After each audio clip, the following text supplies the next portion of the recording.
Hello everyone, welcome to my channel success education point with Sapna. इस video में आज हम देखेंगे हिंदी क्लास 8 का पार्ट 7 है, चैप्टर नंबर 7, जिसका नाम है क्या निराश हुआ जाए। इसके लेखक का नाम है हजारी प्रसाद द्विवेदी। तो इस चैप्टर के आज हम क्वेश्चन आंसर्स देखेंगे। इस वीडियो में प्रश्नोत्तर जितने भी क्वेश्चन आंसर्स इस चैप्टर में दिए गए हैं वो सारे आज हम देखेंगे। ये चैप्टर थोड़ा सा बड़ा है। दूसरी बात, मेरा एक और भी चैनल है एजुकेशन विद सपना, आप जाके उस पर विज़िट कीजिए। उस पर भी काफ़ी सारी वीडियोज़ है जो आपके लिए काफ़ी हेल्पफुल रहने वाली है। उस चैनल को भी जाके सब्सक्राइब कीजिए और साथ ही में बेल आइकन को प्रेस कीजिए जिससे नेक्स्ट वीडियो की नोटिफिकेशन आप तक तुरंत पहुंच सके। तो चलिए शुरू करते हैं इस वीडियो को। सबसे पहले है आपके विचार से। इसमें पहला प्रश्न है, लेखक ने स्वीकार किया है कि लोगों ने उन्हें भी धोखा दिया है, फिर भी वह निराश नहीं है। आपके विचार से इस बात का क्या कारण हो सकता है? तो इसका उत्तर हो जाएगा, लेखक को लोगों ने धोखा दिया है फिर भी वह निराश नहीं है। मेरे विचार से इसका कारण यह रहा कि लेखक केवल उन्हीं बातों का हिसाब नहीं रखता जिनमें उसने धोखा खाया है। लेखक को अपने जीवन में घटित वे घटनाएं भी याद हैं जब लोगों ने अकारण उसकी सहायता की है और उसके निराश मन को सांत्वना दी है।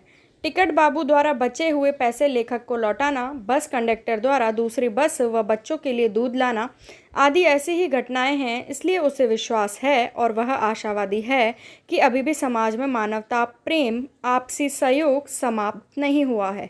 दूसरा प्रश्न, समाचार पत्रों, पत्रिकाओं और टेलीविज़न पर आपने ऐसी अनेक घटनाएं देखी सुनी होंगी जिनमें लोगों ने बिना किसी लालच के दूसरों की सहायता की हो या ईमानदारी से काम किया हो। ऐसे समाचार तथा लेख एकत्रित करें और कम से कम 2 घटनाओं पर अपनी टिप्पणी लिखें। तो इसका उत्तर है, पहला जो समाचार पत्र है उसका नाम है दैनिक नवज्योति समाचार। इसका जो लेख है वो है दूसरों की भलाई। आज के समय में अपने लिए तो सभी जीते हैं, लेकिन दूसरों के लिए कुछ करना, वह भी जोश व संघर्ष के साथ, एक अलग व्यक्तित्व की पहचान कराता है। महात्मा गांधी से प्रभावित डॉक्टर एन लैंग दक्षिण अफ्रीका ही नहीं पूरे विश्व की महिलाओं के लिए आदर्श हैं। रंगभेद से त्रस्त यूरोप में एक अश्वेत महिला द्वारा अश्वेत के जीवन को सही राह दिखाना अंधेरे में दीपक जलाने के समान है। अपने चमकते भविष्य को दरकिनार कर डॉक्टर एन लैंग जिस तरह बच्चे के भविष्य के लिए संघर्ष कर रही हैं वह लोगों के लिए प्रेरणा का स्रोत है। दुखद यह है कि दक्षिण अफ्रीका की सरकार ही डॉक्टर एन लैंग के काम में बाधा डाल रही है। दक्षिण अफ्रीका की सरकार और विश्व के अन्य देशों को भी डॉक्टर की सहायता करनी चाहिए और अपने देश में भी ऐसे अनाथ बच्चों की सहायतार्थ योजना बनानी चाहिए जिन्हें वास्तव में मदद की ज़रूरत है और बिना मदद के बगैर आगे बढ़ नहीं पा रहे हैं।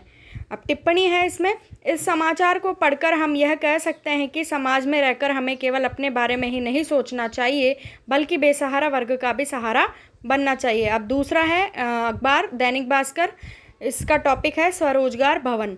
समाज में लाचार व विकलांगों की सहायता हेतु मध्य प्रदेश के मुख्यमंत्री ने स्वरोजगार भवनों के निर्माण पर विचार किया है जिसमें ज़रूरतमंद लोग अपनी शारीरिक योग्यता के अनुसार कार्य करके धन कमा सकेंगे। अब इसमें टिप्पणी है, हमारी दृष्टि में ऐसे कार्यों से ही समाज आत्मनिर्भरता की ओर बढ़ेगा।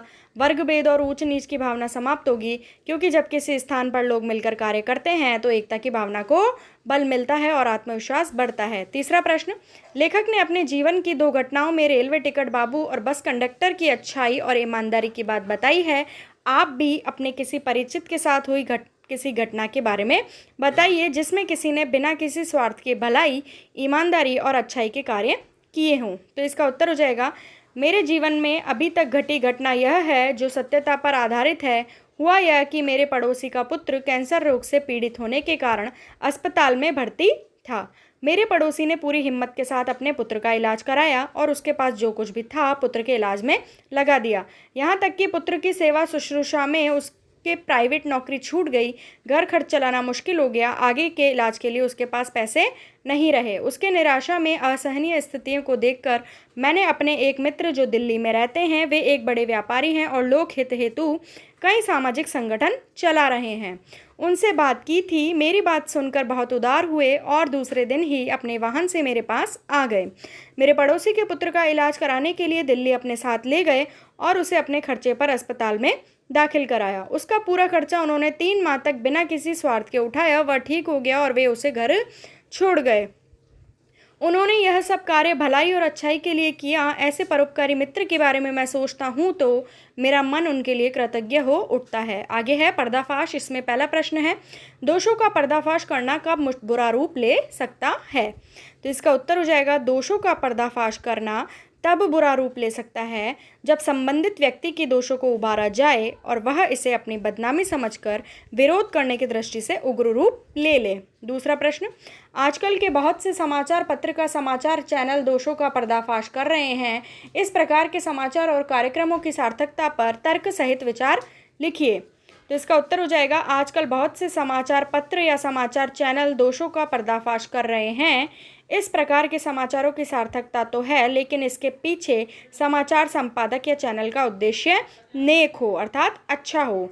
इससे संबंधित समाचार पत्र या समाचार चैनल के निश्चित ही लोकप्रियता बढ़ती है, बशर्ते उसकी नीयत किसी को बदनाम न करने और धन कमाने की नहीं होनी चाहिए। एक उद्देश्य से इस प्रकार के समाचारों को प्रकाशन जनहित में है। ऐसे समाचारों से लोग सीखते हैं और दुनिया के कार्य व्यवहार से भी परिचित होते हैं। अब है कारण बताइए। निम्नलिखित के संभावित परिणाम क्या क्या हो सकते हैं, आपस में चर्चा कीजिए। जैसे ईमानदारी को मूर्खता का पर्याय समझे जाने लगा है, परिणाम इसका है भ्रष्टाचार बढ़ेगा। ऐसे ही इसमें फर्स्ट दे रखा है, सच्चाई केवल भीरू, ये वीरू नहीं है, भीरू कीजिएगा इसको, और बेबस लोगों के हिस्से पड़ी है। तो इसका उत्तर हो जाएगा, परिणाम तानाशाही बढ़ेगी और लोगों के मन में सच्चाई के प्रति आस्था नहीं रह जाएगी। दूसरा है, झूठ और फरेब का रोजगार करने वाले फल फूल रहे हैं। तो इसका परिणाम क्या होगा, लोगों में भ्रष्टाचार बढ़ेगा और ईमानदारी समाप्त हो जाएगी। तीसरा है, हर आदमी दोषी अधिक दिख रहा है, गुणी कम। तो इसका परिणाम होगा, लोगों में अविश्वास बढ़ेगा। अविश्वास का अर्थ है कोई किसी पे विश्वास नहीं कर सकेगा। अब है दो लेखक और बस यात्रा। इसमें पहला प्रश्न है, आपने इस लेख में एक बस की यात्रा के बारे में पढ़ा। इससे पहले भी आप एक बस यात्रा के बारे में पढ़ चुके हैं। यदि दोनों बस यात्राओं के लेखक आपस में मिलते तो एक दूसरे को कौन कौन सी बातें बताते, अपनी कल्पना से उनकी बातचीत लिखिए। तो इसका उत्तर हो जाएगा, दोनों बस यात्राओं के लेखक इस प्रकार बातचीत करते। पहला है हरिशंकर, दूसरा है हजारी प्रसाद। दो व्यक्ति हैं, ये क्या बातें करते हैं देखिए। भाई हजारी प्रसाद, आपने कभी ऐसे ही बस की यात्रा की जिसमें कष्ट झेलने पड़े हों? तो हजारी प्रसाद कह रहे हैं, नहीं, हम तो कल ही बस यात्रा से आए। बस बीच रास्ते में भले ही खराब हो गई, परंतु कंडक्टर ने हमारी सहायता की और दूसरी बस लाकर गंतव्य तक पहुंचाया। दूसरा, फिर हरिशंकर कह रहे हैं, हमारे साथ तो बुरा हुआ। वहाँ ऐसे खटारा बस थी जिसमें 6 घंटे का सफ़र बड़ी कठिनाई से पूरा हुआ। हमारी बस सारे रास्ते खराब होकर रुकती रही, जिससे सारा शरीर टूट रहा है। अब हजारी प्रसाद क्या कह रहे हैं, हमारे साथ तो ईमानदारी और इंसानियत का आचरण किया गया, हमारी बस यात्रा ठीक रही।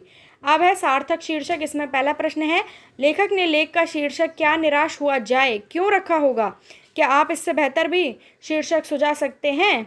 तो इसका उत्तर हो जाएगा, लेखक ने इस लेख का शीर्षक क्या निराश हुआ जाए समाज में बढ़ रहे अराजकता के तत्वों के आधार पर रखा होगा। लेकिन उसने अभी अनुभव किया होगा कि इस बढ़ती अराजकता के बीच मानवीय भाव भी जीवित है, जिनके सहारे हमारे देश की मानवता कभी मिट नहीं सकती। इसलिए निराश होने की आवश्यकता नहीं है। इसका अन्य शीर्षक आशावादी बनो या फिर सुबह होगी आदि रखा जा सकता था। दूसरा प्रश्न, यदि क्या निराश हुआ जाए के बाद कोई विराम चिन्ह लगाने के लिए कहा जाए तो आप दिए गए चिन्हों में से कौन सा चिन्ह लगाएंगे? अपने चुनाव का कारण भी बताइए। यहाँ बहुत सारे विराम चिन्ह दिए गए हैं, इनमें से कौन सा आप लगाएंगे? तो इसका उत्तर हो जाएगा, क्या निराश हुआ जाए शीर्षक के बाद यदि कोई प्रश्न चिन्ह लगाने को कहा जाए तो दिए गए तीनों में से हम प्रश्न चिन्ह लगाएंगे। इसका कारण यह है कि इस शीर्षक से लेखक की जिज्ञासा भावना का पता चलता है। तीसरा प्रश्न, आदर्शों की बात करना तो बहुत आसान है पर उन पर चलना बहुत कठिन है। क्या आप इस बात से सहमत हैं? तर्क सहित उत्तर दीजिए। तो इसका उत्तर हो जाएगा, आदर्शों की बात करना तो बहुत आसान है पर उन पर चलना बहुत कठिन है। लेखक का यह कथन पूर्णतया सत्य है और हम पूरी तरह से सहमत हैं, क्योंकि हम आदर्शों की बात तो करते हैं, जैसे सत्य बोलेंगे, दहेज नहीं लेंगे, लेकिन परिस्थितियों और समय आने पर हम स्वार्थ में गिरकर इनका पालन नहीं कर पाते हैं। अब है सपनों का भारत। पहला प्रश्न है, हमारे महान मनीषियों के सपनों का भारत है और रहेगा। आपके विचार से हमारे महान विद्वानों ने किस तरह के भारत के सपने देखे थे? लिखिए। तो इसका उत्तर हो जाएगा, हमारे महान विद्वानों ने ऐसे भारत की कल्पना की थी जिसमें सभी एक दूसरे से प्रेम व सहयोग की भावना से मिलकर रहें और महान संस्कृति का अनुकरण करें। वे चाहते थे कि आर्य और द्रविड़, हिंदू और मुसलमान, यूरोप और भारतीय आदर्शों की मिलन भूमि भारत ही हो। उन्होंने इसे मानव महासमुद्र के रूप में देखना चाहा। दूसरा प्रश्न, आपके सपनों का भारत कैसा होना चाहिए, लिखिए। तो इसका उत्तर हो जाएगा, हमारे सपनों का भारत विश्व के देशों में सबसे अग्रणी अर्थात प्रथम, भ्रष्टाचार बेरोजगारी का नामो निशान ना हो, सभी धर्म के लोग आपस में मिलकर रहें, सांप्रदायिकता और गरीबी का नामो निशान ना रहे, हमारा देश सत्य और ईमानदारी के पथ पर चलकर शिक्षा, विज्ञान, स्वास्थ्य और व्यापार उद्योगों के क्षेत्र में अधिक से अधिक उन्नति करे, हमारा देश प्रदूषण मुक्त, हरा भरा बने, सभी सुखी निरोगी और 100 वर्ष तक जिए।